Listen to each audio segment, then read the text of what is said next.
ನಮಸ್ಕಾರ ನಮ್ಮ ಕರುನಾಡ ಕುಟುಂಬಸ್ಥರಿಗೆ ನಾನು ನಿಮ್ಮ ಜರ್ನಲಿಸ್ಟ್ ಹನುಮಂತ ಇವಳೆ. ವೀಕ್ಷಕರೇ, ಮತ್ತೊಂದು ವಿಶೇಷವಾಗಿರ್ತಕ್ಕಂಥ ಸುದ್ದಿಯೊಂದಿಗೆ ತಮ್ಮ ಮುಂದೆ ಬಂದಿರತಕ್ಕಂಥದ್ದು ಅದು ನಮ್ಮ ಬಾಗಲಕೋಟೆ ಜಿಲ್ಲಾ ಪೊಲೀಸರ ಒಂದು ಕಾರ್ಯದಕ್ಷತೆ ಹಾಗೂ ಕಾರ್ಯಕ್ಷಮತೆಯನ್ನ ತಮ್ಮ ಮುಂದೆ ವಿವರಿಸೋಕೆ.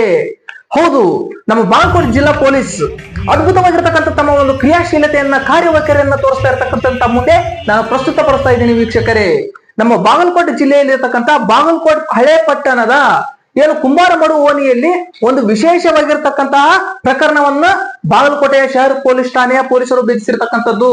ಅದನ್ನ ತಮ್ಮ ಮುಂದೆ ಪ್ರಸ್ತುತಪಡಿಸ್ತೀನಿ.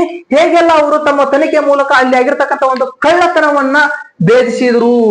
ಹೌದು, ಕುಂಬಾರಮಡು ಓಣಿಯಲ್ಲಿ ಇರ್ತಕ್ಕಂತ ಅವ್ರ ಹೆಸರು ಬಂದ್ಬಿಟ್ಟು ಸೋಮಶೇಖರ್ ಕುಂದಗೋಳ್ ಅಂತಕ್ಕಂಥವರ ಮನೆಯಲ್ಲಿ ಕಳ್ಳತನ ಆಗಿತ್ತು. ಆ ಕಳ್ಳತನದಲ್ಲಿ ಲಕ್ಷಾಂತರ ರೂಪಾಯಿ ಹಾಗೂ ಬಂಗಾರದ ಆಭರಣಗಳನ್ನ ಕಳ್ಳತನ ಮಾಡಿರತಕ್ಕಂಥದ್ದಾಗಿ ಇವರು ಬಾಗಲಕೋಟೆಯ ಶಹರ್ ಪೊಲೀಸ್ ಠಾಣೆಯಲ್ಲಿ ದೂರನ್ನು ಕೂಡ ಕೊಟ್ಟಿದ್ದರು. ಆ ದೂರನ್ನ ಏನಪ್ಪಾ ಅಂದ್ರ ಪೊಲೀಸ್ ಇನ್ಸ್ಪೆಕ್ಟರ್ ಆಗಿರ್ತಕ್ಕಂಥ ಆನಂದ್ ವಾಘಮೋಡೆ ಅಂತಕ್ಕಂಥವ್ರು ಏನ್ ಮಾಡ್ತಾರೆ, ದೂರನ್ನು ಸ್ವೀಕಾರ ಮಾಡಿ ಆ ದೂರಿಗೆ ಏನು ಭಾರತೀಯ ನ್ಯಾಯ ಸಂಹಿತೆ 2023 2025 ಕೇಸ್ ನಂಬರ್ ಅನ್ನ ದಾಖಲಿಸ್ತಾರೆ. ಕೇಸ್ ನಂಬರ್ ನೋಡ್ರಿ, ಇನ್ನೊಂದ್ಸಾರಿ ನೆನ್ಪಿಟ್ಕೊಡ್ರಿ, 120/2025. ಸೆಕ್ಷನ್ಗಳು ಬಂದ್ಬಿಟ್ಟು 331(3), 331(4) ಹಾಗೂ 305A ಸೆಕ್ಷನ್ಗಳನ್ನ ದಾಖಲಿಸ್ತಾರೆ. ದಾಖಲಿಸಿ ಏನಪ್ಪಾ ಅಂದ್ರೆ ತನಿಖೆಯನ್ನ ಮಾಡ್ಲಿಕ್ಕೆ ಶುರು ಮಾಡ್ತಾರೆ. ತನಿಖೆಯನ್ನು ಶುರು ಮಾಡಿದಾಗ ಪೊಲೀಸರು ನೋಡಿದಾಗ ಬೆಳಕಿಂಡಿಯ ಮೂಲಕ ಏನು ಸೋಮಶೇಖರ್ ಕುಂದಗೋಳ್ ಅವರು ತಮ್ಮ ಮನೆಯನ್ನ ಕುಂಬಾರಮಡು ಓಣಿಯಲ್ಲಿ ಇರ್ತಕ್ಕಂಥ ತಮ್ಮ ಮನೆಯನ್ನ ಕೀಲಿ ಹಾಕಿ ನವನಗರದ ತಮ್ಮ ಮನೆಗೆ ಹೋದಾಗ ಈ ಹಳೆ ಬಾಗಲಕೋಟೆಯಲ್ಲಿ ಇರ್ತಕ್ಕಂಥ ಮನೆಯನ್ನ ಕಳ್ಳರು ಏನ್ ಮಾಡ್ತಾರೆ, ಬೆಳಕಿಂಡಿಯ ಮೂಲಕ ಮನೆಯೊಳಗೆ ಬಂದು ಮನೆಯಲ್ಲಿರ್ತಕ್ಕಂಥ ಟ್ರೆಜರಿಯನ್ನ ಓಪನ್ ಮಾಡಿ ಅಲ್ಲಿರ್ತಕ್ಕಂತಹ 2 ಬಂಗಾರದ ಉಂಗುರಗಳನ್ನ ಹಾಗೂ ಲಕ್ಷಾಂತರ ರೂಪಾಯಿಗಳನ್ನ ದೋಚಿ ಅಲ್ಲಿಂದ ನಾಪತ್ತೆಯಾಗಿ ಪರಾರಿಯಾಗಿ ಹೋಗಿಬಿಡ್ತಾರೆ.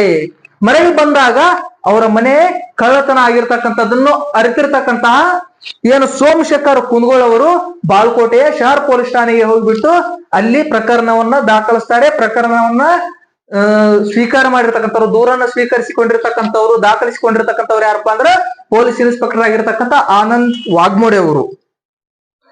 ಆ ನಂತರ ಏನಪ್ಪಾ ಅಂದ್ರ ನಮ್ಮ ಬಾಗಲಕೋಟೆ ಜಿಲ್ಲಾ ಪೊಲೀಸ್ ಅಧೀಕ್ಷಕರಾಗಿರ್ತಕ್ಕಂತಹ ಸಿದ್ಧಾರ್ಥ್ ಗೋಯಲ್ ಸರ್, ಹೆಚ್ಚುವರಿ ಪೊಲೀಸ್ ಅಧೀಕ್ಷಕರುಗಳಾಗಿರ್ತಕ್ಕಂತಹ ಪ್ರಶಾಂತ್ ದೇಸಾಯಿ ಅವರು ಹಾಗೂ ಮತ್ತು ಅದ್ರ ಜೊತೆಗೆ ನಮ್ಮ ಮಹೇಶ್ ಜಿದ್ದಿ ಅವರು ಹಾಗೂ ಬಾಗಲಕೋಟೆಯ ವಿಭಾಗೀಯ ಡಿವೈಎಸ್ಪಿ ಅವರಾಗಿರ್ತಕ್ಕಂಥ ಗಜಾನನ್ ಸುತಾರ್ ಇವರ ಮಾರ್ಗದರ್ಶನದಲ್ಲಿ ಆನಂದ್ ವಾಘಮೋಡೆ ಅವರು ತಮ್ಮದೇ ಆಗಿರ್ತಕ್ಕಂಥ ಒಂದು ತನಿಖಾ ತಂಡವನ್ನ ರೂಪಿಸ್ಕೊಂಡು PSI ಅವರಾಗಿರ್ತಕ್ಕಂಥ JY ನದಾಫ್ ಹಾಗೂ ಆನಂದ್ ವಾಘಮೋಡೆ ಮತ್ತು ಇನ್ನುಳಿದಿರ್ತಕ್ಕಂಥ ಸಿಬ್ಬಂದಿಗಳ ಮೂಲಕ ತಂಡವನ್ನು ರಚಿಸಿಕೊಂಡು ತನಿಖೆಯನ್ನ ಶುರು ಮಾಡ್ತಾರೆ. ತನಿಖೆಯನ್ನ ಶುರು ಮಾಡಿದಾಗ ಬಾಗಲಕೋಟೆಯ ಹಳೆ ಕೋರ್ಟ್ ಆವರಣದಲ್ಲಿ ಏನಪ್ಪಾ ಅಂದ್ರೆ ಅನುಮಾನಾಸ್ಪದವಾಗಿ ಒಂದು 3 ರಿಂದ 4 ವ್ಯಕ್ತಿಗಳು ಓಡಾಡ್ತಾ ಇರ್ತಾರೆ.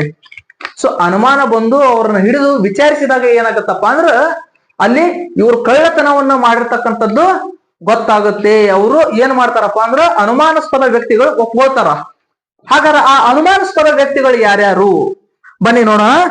ಯಶವಂತ್ ಕಪಾಟೆ, ಸಿದ್ದು ಅಂಬಿಗೇರ್, ಮಹೇಶ್ ಕಟ್ಟಿಮನಿ, ಈ 3 ಕೂಡ ಏನಾಗ್ತಾರೆ, ಪೊಲೀಸರು ಬಂಧಿಸ್ತಾರೆ. ಹಿಡ್ಕೊಂಡ್ ಬಂದ್ಬಿಟ್ಟು ವಿಚಾರಿಸಿದಾಗ ತಾವು ಕಳ್ಳತನವನ್ನು ಮಾಡಿರೋದಾಗಿ ಒಪ್ಕೊಳ್ತಾರೆ. ಹಾಗಾದ್ರೆ ಇವರಿಂದ ಪೊಲೀಸರು ಏನೆಲ್ಲ ವಶಕ್ಕೆ ಪಡ್ಕೊಂಡಿರ್ತಕ್ಕಂಥದ್ದನ್ನ ನೋಡೋಣ. ಈ ಆರೋಪಿತರಿಂದ ಏನಪ್ಪಾ 35 ಗ್ರಾಂ ಬಂಗಾರದ ಆಭರಣಗಳನ್ನ ವಶಕ್ಕೆ ಪಡ್ಕೊಂಡಿರ್ತಕ್ಕಂಥದ್ದು. ಇವಾಗ ಮೌಲ್ಯ ಬಂದ್ಬಿಟ್ಟು 3,50,000 ರೂಪಾಯಿ ಹಾಗೂ 51,000 ರೂಪಾಯಿ ರೋಕ ಹಣವನ್ನು ಕೂಡ ವಶಕ್ಕೆ ಪಡ್ಕೊಂಡಿರ್ತಕ್ಕಂಥದ್ದು. ಆದ್ರೆ ನಾವಿಲ್ಲಿ ಸೋಮಶೇಖರ್ ಕುಂದಗೋಳ್ ಅವರ ಮನೆಯಲ್ಲಿ ಕಳ್ಳತನ ಆಗಿರ್ತಕ್ಕಂಥದ್ದು ಏನಪ್ಪಾ ಅಂತಂದ್ರ ಅಲ್ಲಿ 2 ಬಂಗಾರದ ಉಂಗುರಗಳು, ಅವುಗಳ ಬೆಲೆ ಬಂದ್ಬಿಟ್ಟು 90,000 ರೂಪಾಯಿ ಹಾಗೂ ಅವರ ಮನೆಯಲ್ಲಿ 1,70,000 ರೂಪಾಯಿ ಕೂಡ ಏನಾಗಿರ್ತದಪ್ಪ ಅಂದ್ರ ರೋಕ ಹಣ ಕಳ್ಳತನ ಆಗಿರ್ತದ.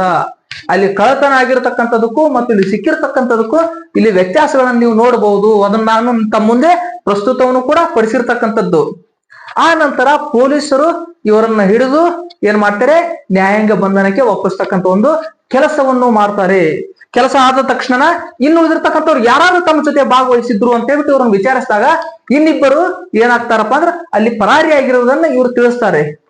ಅಲ್ಲಿಂದ ಪರಾರಿಯಾಗಿರ್ತಕ್ಕಂಥವ್ರು ಯಾರಪ್ಪ ಅಂದ್ರ ಹನುಮಂತ್ ಭಜಂತ್ರಿ ಮತ್ತು ಮಲ್ಲಿಕಾರ್ಜುನ್ ಹಂಚಿನಾಳ್ ಅಂತಕ್ಕಂಥವ್ರು ಇಬ್ರು ಪರಾರಿಯಾಗಿರತಕ್ಕಂಥದ್ದನ್ನ ಇಲ್ಲಿ ತಿಳಿಸಿರ್ತಕ್ಕಂಥದ್ದು. ಅವರನ್ನು ಕೂಡ ಪತ್ತೆ ಹಚ್ಚುವಲ್ಲಿ ಪೊಲೀಸರು ಇನ್ನು ಕಾರ್ಯೋನ್ಮುಖರಾಗಿದ್ದಾರೆ. ಪೊಲೀಸರ ಈ ಒಂದು ಕಾರ್ಯವೈಖರಿಯನ್ನ ಏನು ಬಾಗಲಕೋಟೆಯ ಏನು ಕುಂಬಾರ ಮಡು ಓಣಿ ಅಂತೀವಲ್ಲ, ಅಲ್ಲಿಯ ಜನತೆ ಮತ್ತು ಬಾಗಲಕೋಟೆಯ ಸಾರ್ವಜನಿಕರು ಮೆಚ್ಕೊಂಡಿರ್ತಕ್ಕಂಥದ್ದು. ಇವರ ಒಂದು ಕ್ರಿಯಾಶೀಲತೆಯನ್ನ, ಕಾರ್ಯದಕ್ಷತೆಯನ್ನ, ಕಾರ್ಯಕ್ಷಮತೆಯನ್ನ ಬಾಗಲಕೋಟೆ ಪೊಲೀಸ್ ಅಧೀಕ್ಷಕರಾಗಿರತಕ್ಕಂಥ SP ಸಿದ್ಧಾರ್ಥ್ ಗೋಯಲ್ ಅವರು ಹಾಗೂ ಹೆಚ್ಚುವರಿ ಪೊಲೀಸ್ ಅಧೀಕ್ಷಕರಾಗಿರ್ತಕ್ಕಂಥ ಪ್ರಸನ್ನ ದೇಸಾಯಿ ಅವರು, ಮಹಂತೇಶ್ ಜಿದ್ದಿ ಅವರು ಹಾಗೂ ಬಾಗಲಕೋಟೆಯ ವಿಭಾಗೀಯ DYSP ಅವರಾಗಿರ್ತಕ್ಕಂಥ ಗಜಾನ್ ಸುತಾರ್ ಅವರು ಕೂಡ ಮೆಚ್ಕೊಂಡಿರ್ತಕ್ಕಂಥದ್ದು. ಅವ್ರ ಜೊತೆಗೆ ತಮ್ಮ ಒಂದು ಡಿಪಾರ್ಟ್ಮೆಂಟ್ ಇಲಾಖೆ ಮಾಡಿರ್ತಕ್ಕಂತಹ ಒಂದು ಅದ್ಭುತ ಕೆಲಸವನ್ನ ಹಾಡಿ ಹೊಗಳಿರ್ತಕ್ಕಂಥದ್ದು ನಾವಿಲ್ಲಿ ಕಾಣ್ತಾ ಇದೀವಿ. ಮತ್ತಷ್ಟು ಇಂತಹ ವಿಶೇಷ ಸುದ್ದಿಗಳೊಂದಿಗೆ ತಮ್ಮ ಮುಂದೆ ಬರ್ತಾ ಇರ್ತೀವಿ. ಹೀಗೆ ನೋಡ್ತಾ ಇರ್ರಿ ಜರ್ನಲಿಸ್ಟ್ ಹನುಮಂತ ಇವಳೆ. ನಮಸ್ಕಾರ.